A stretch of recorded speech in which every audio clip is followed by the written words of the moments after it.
8 habits which are destroying your confidence. The trick to accomplishing anything is thinking you can do it. In other words, confidence is key. Many of the confidence killers we inflict on ourselves are things we don't even realize we're doing. Unfortunately, many treat confidence like an armor you put on given certain circumstances if you have the right job, clothes, or whatever. But external factors do not make you a confident person. Confidence is a deep belief and trust in yourself that guides your actions and how you confront an ever-changing world. Confidence gives you the resolve to push through challenging obstacles and the resilience to stand up when you fall. So in today's video, we are going to discuss 8 habits which are destroying your self-confidence.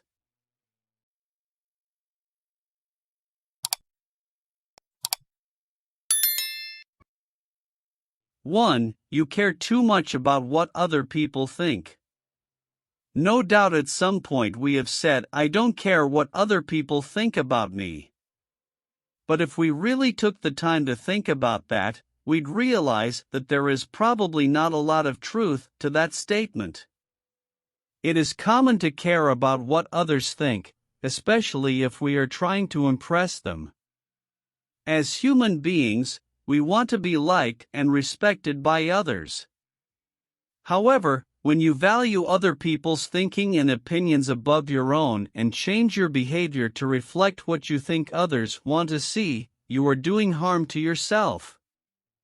Remember that it is your life and it is not being lived by somebody else, so don't give away the power to guide it. 2. Negative thinking. Ever have thoughts which say, "I'm not good enough and I can't do this"? Everything starts with a thought. You become what you think. If you always think you are not good enough, then you will never be confident. If you have thoughts that you can never get a promotion, even though you are qualified, that's negative thinking. If you think that you are not being a good parent to your child, that is negative thinking.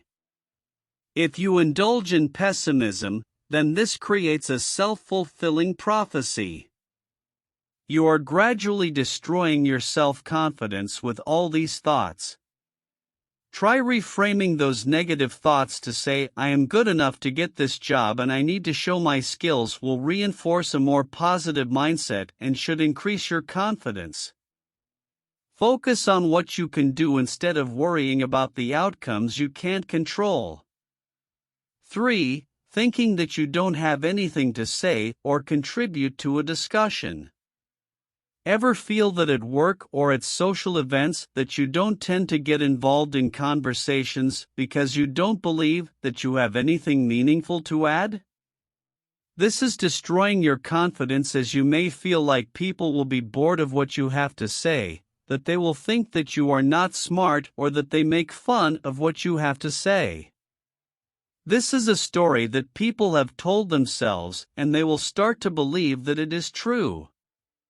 It is important to remember that generally we all have something to say, and if we don't, that is okay too. It may be that the topic of conversation is not something that you are particularly interested in or know a lot about, but any contribution should be treated as valuable. If we can learn to feel and act at ease in conversations, we will be surprised how welcoming and easy it is to become an active part of a conversation. If you learn to voice your opinions, that builds confidence and can help you develop to become a more decisive and better leader. 4. You dismiss compliments. If you are anything like me, you might be one of many people who find it hard to accept compliments. Often receiving compliments can be met with deflecting compliments or shying away from accepting when you receive a comment because you are embarrassed or don't believe the comment. Remember that by deflecting, you not only sell yourself short but challenge the judgment of the person complimenting you. Accepting compliments graciously doesn't make you an egomaniac, and you can accept comments graciously and take on board when developing your confidence. 5. Comparing yourself to others. When you compare yourself to someone who you perceive as better than you, it diminishes your confidence. We have the tendency to tell ourselves that, compared to someone else, we aren't qualified to do our job or lack the ability to be a good parent, partner, friend, or listener. But by doing so, you're likely to feel as if it isn't even worth trying to live up to your expectations, thus enacting a self-fulfilling prophecy. Instead, only compare yourself to those you can learn from. What are they doing, or what do they have that you want? How did they get there? What attributes do you admire about them? How can you use this new knowledge to move forward? 6. Keeping toxic friendships. Toxic friendships are the physical manifestation of your negative self-talk. They make you doubt yourself, and you feel worse when you are around them than when you are alone.